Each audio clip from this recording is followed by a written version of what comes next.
Welcome to the GK objective biology channel. इस चैनल को सब्सक्राइब कर दें और चैनल की वेटेज को बढ़ाते जाएं। और आज हम डिस्कस करने वाले हैं हार्डी वेनबर्ग प्रिंसिपल को। इस चैनल पे आपको मिलते हैं नीट बायोलॉजी से रिलेटेड अपडेट्स। तो अपडेट्स पाने के लिए चैनल को सब्सक्राइब जरूर करते हैं।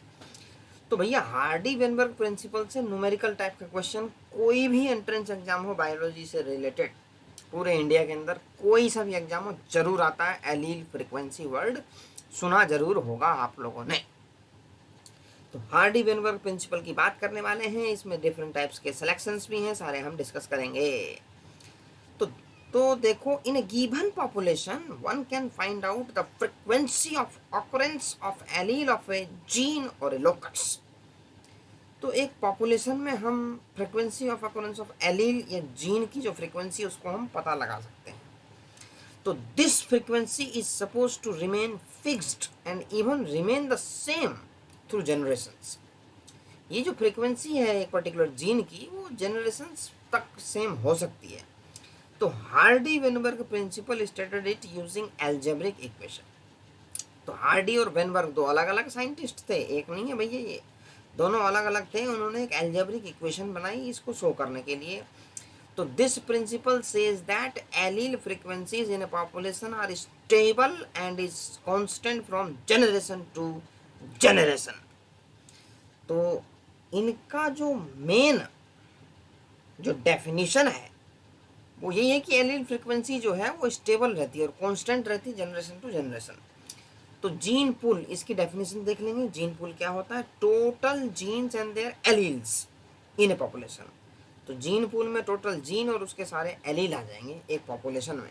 Remains a constant, this is called genetic equilibrium. तो हार्डी वेनबर्ग जो थे वो जेनेटिक इक्विलिब्रियम की बात कर गए। Sum total of all the allele frequencies is 1। ये कहानी है जिसके ऊपर बेस्ड इन्होंने एक इक्वेशन दी है। अब देखो, इसको हम डायग्राम को डिस्कस करते हैं। पहले दो कर लेते हैं, फिर तीसरा करेंगे। देखो, ये है क्या? Diagrammatic representation of the operation of natural selection on different traits. तीन टाइप के हैं, स्टेबलाइजिंग, डायरेक्शनल एंड डिसरप्टिव। देखो, एक तो ये तुम्हारा हो गया। अब इसमें अलग अलग टाइप के फोर्स लगेंगे जिससे कि तीन टाइप के नेचुरल सिलेक्शन होंगे। तो अगर मीडियम साइज, सपोज हाइट का एग्जांपल हम लेते हैं, तो ह्यूमन पॉपुलेशन में देखोगे जो मीडियम साइज है वो प्रिवेलेंट है। तो peak get higher and narrower, अगर इस टाइप से आ रही है तो स्टेबलाइजर है, ठीक है, स्टेबलाइजिंग सिलेक्शन है। तो यहाँ देख लेंगे phenotype favoured by natural selection, एक पर्टिकुलर मीडियम फिनोटाइप जो एक्सट्रीम में, जो बहुत ज़्यादा बौने हैं, जो बहुत ज़्यादा लंबे हैं, ठीक है, वो बहुत कम होते हैं। तो इसमें क्या है कि स्टेबल रहता है। तो ये हो गया तुम्हारा स्टेबलाइजिंग सिलेक्शन। अब देखो, आप सपोज करो आप वेस्ट इंडीज में चले जाओ। तो वेस्ट इंडीज में जाओगे तो वहाँ लंबे लंबे लोग हैं, तो ये पीक जो है लंबों की तरफ शिफ्ट हो जाएगी एक पर्टिकुलर डायरेक्शन में। मतलब कि एक तो तुम्हारा मीडियम फिनोटाइप हो गया, एक लंबे एक छोटे। तो फिनोटाइप कितने हो गए? तीन, दो एक्सट्रीम पे एक पीक पे। लेकिन जब वेस्ट इंडीज में जाओगे तो वो लंबाई की तरफ फिक्स हो जाएगा, तो पीक शिफ्ट करेगी दूसरे डायरेक्शन में। तो वो जो केस है तुम्हारा वो हो गया भैया डायरेक्शनल सिलेक्शन का। अब तीसरा एग्जांपल लेते हैं। अब तुम किसी दूसरे देश में चले गए, जापान चले गए, वहाँ पे क्या है कि बौने भी मिल रहे हैं, लंबे भी मिल रहे हैं और मीडियम साइज के लोग बहुत कम हैं। तो इस तरीके से तुम्हारा ये हो गया टू पिक्स। तो ये हो गया डिसरप्टिव सिलेक्शन। तो मीडियम था, उसका डिसरप्शन हो गया है, और दो अलग अलग टाइप के फिनोटाइप जो कि एक्सट्रीम पे थे वो अब प्रीवेलेंट हो गए। तो ये हो गए तीन टाइप के सिलेक्शन, नेचुरल सिलेक्शन। अच्छा, for example can be named P और क्यू। मान के चलो कि दो जो तुम्हारे एलील हैं वो पी और क्यू हैं इन ए डिप्लॉयड। अब डिप्लॉयड की बात हो रही है, P and Q represent frequency of allele. ये क्या है कि फ्रीक्वेंसी ऑफ द एलील है, ए एंड ए। जो ए और ए ये तुम्हारे एलील हैं, पी और क्यू उसकी फ्रीक्वेंसी हैं। तो फ्रीक्वेंसी ऑफ ए क्या हो जाएगा? P square. This simply stated in another way is the probability that allele A with a frequency of P appear on both the chromosomes। तो P का P स्क्वायर हो जाएगा, सिमिलरली इसका Q स्क्वायर हो जाएगा। तो और A जो हेट्रोजाइगस है उनका 2PQ हो जाएगा, क्योंकि दो हेट्रोजाइगस बनेंगे ना। जब क्रॉस कराओगे तो टोटल बनेंगे चार, दो हेट्रोजाइगस, दो होमोजाइगस, एक डोमिनेंट एक रेसेसिव। तो उसके हिसाब से कॉम्बिनेशन हो गया, तो इक्वेशन आ जाएगी P square plus 2pq plus Q square is equal to 1। और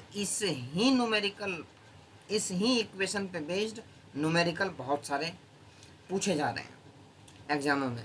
कुछ नहीं करते, बस एलील दे देते हैं, उसकी फ्रीक्वेंसी दे देते हैं, बोलते हैं इसकी ये है तो इसकी निकालो, होमोजाइगस की निकालो, हेटेरोजाइगस की निकालो।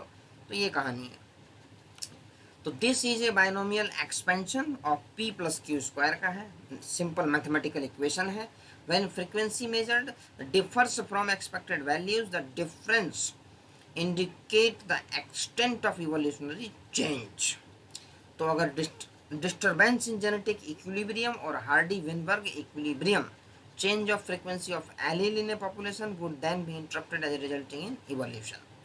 जब इवोल्यूशन होगी तो ये जो इक्विलिब्रियम है ये तुम्हारा डिसरप्ट होगा। तो 5 फैक्टर बताए गए हैं जो कि हार्डी वेनबर्ग इक्विलिब्रियम को अफेक्ट करते हैं। क्वेश्चन इस पे से आता रहता है कि which of the following is not a factor for affecting Hardy Weinberg equilibrium. इसको रट जाएंगे, याद करेंगे। जीन माइग्रेशन एक है, जीन फ्लो, जीन माइग्रेशन और जीन फ्लो, ठीक है। जेनेटिक ड्रिफ्ट दूसरा हो गया, म्यूटेशन तीसरा हो गया, जेनेटिक रिकॉम्बिनेशन चौथा हो गया, नेचुरल सिलेक्शन पांचवा हो गया। तो 5 फैक्टर मिलके हार्डी वेनबर्ग इक्विलिब्रियम को अफेक्ट करेंगे, ठीक है। उसकी वैल्यू को चेंज कर सकते हैं, इक्विलिब्रियम इधर उधर हो सकता है। तो when migration of a section of population to another place and population occurs, gene frequencies change in the original as well as in the new population. सही बात है, जब भाई पॉपुलेशन एक दूसरे से माइग्रेट करेगी तो एक दूसरे के जीन ट्रांसफर होंगे इधर उधर। तो new genes oblique alleles are added to the new population. Suppose करो हमारे कंट्री में वेस्ट इंडीज से 100 लोग आ गए, तो नए जीन आ गए ना, नए कॉम्बिनेशन आ गए, and these are lost from the old population. जो पुराने में थे वहाँ से लॉस्ट हो गए। तो there would be a gene flow if this gene migration happens multiple times, ठीक है। अगर बार बार आ रहे हैं जा रहे हैं तो जीन का फ्लो हो रहा है। If the same change occur by chance, suppose कोई बड़ी आपदा आ गई या कोई फैक्टर आ गया जिससे कि बाई चांस शिफ्टिंग होनी पड़ गई। सपोज करो कहीं बाढ़ आ गई तो वहाँ के लोग कहीं दूसरी जगह जाएंगे, तो बाई चांस होगी। It is called genetic drift. अच्छा, तो sometimes the change in allele frequency is so different in a new sample of population that they become a different species। तो ये different species भी become हो सकती है। The original drifting population becomes founders and the effect is called founder effect। founder effect में क्या है, suppose करो वेस्ट इंडीज से 100 लोग आ गए, किसी भारत के किसी भी जगह पे जाके इकट्ठे हो गए। अब वो जो 100 लोग थे वो फाउंडर, वो क्या है, फाउंडर हैं। और कुछ दिन बाद वो पूरी कम्युनिटी बन जाएगी। तो एक तरीके से क्या हुआ, फाउंडर इफेक्ट लग गया। वहाँ पे आए थे 100 लोग, 100 लोगों से पूरा पूरा मोहल्ला बन गया। तो उनके द्वारा जो इफेक्ट हुआ वो हो गया फाउंडर इफेक्ट। जो ओरिजिनल फाउंडर थे वो वेस्ट इंडीज के लोग थे 100। तो ये था एग्जाम्पल। तो माइक्रोबियल एक्सपेरिमेंट्स भी हुए हैं, सोच that pre existing advantageous mutations when selected will result in observation of new phenotypes, ठीक है, over few generations. This would result in speciation, जो है तुम्हारा नई स्पीसीज का फॉर्मेशन है। तो natural selection is a process in which heritable variations enabling better survival and are enabled to reproduce and leave greater number of progeny. अच्छा, अब 4-5 line नीचे दी हुई है कि natural selection can lead to stabilization in which more individual acquire mean character, ठीक है, बीच में आ गए थे। डायरेक्शनल चेंज क्या होगा, मोर individual acquire values other than mean character value, मतलब जो बीच में थे उससे शिफ्ट होंगे एक पर्टिकुलर डायरेक्शन में। और डिसरप्शन, जब 2 बताया था ना, बोने और लंबे 2 मिल जाएंगे और जो मीन वाले हैं वो कम हो जाएंगे। तो ये कहानी थी। तो वो हो गया तुम्हारा इंच ऑफ डिस्ट्रीब्यूशन कर्व। तो ये हो गया तुम्हारा हार्डी विनबर्ग इक्विलिब्रियम। इसमें ये 3 टाइप के थे। NCERT का ये चैप्टर नंबर 7 है। और इसमें क्या होता है कि नीट के अंदर मैंने 1-2 क्वेश्चन ऐसे देखे हैं जो कि ये डायग्राम दे देंगे और पूछेंगे which of the following type of natural selection is shown in the figure. तो आपको तीनों डायग्राम एक तरीके से याद रखने हैं। तो इन तीनों को देख लें और हार्डी विनबर्ग इक्वेशन को याद कर लें। इस पे बेस्ड क्वेश्चन जो है आएंगे और एक वीडियो स्पेशल इस पे बनाई जाएगी कि भाई जीन फ्रीक्वेंसी, एलील फ्रीक्वेंसी और हार्डी विनबर्ग इक्विलिब्रियम वाले जो क्वेश्चन आते हैं इसको सॉल्व कैसे करते हैं। Thanks for watching.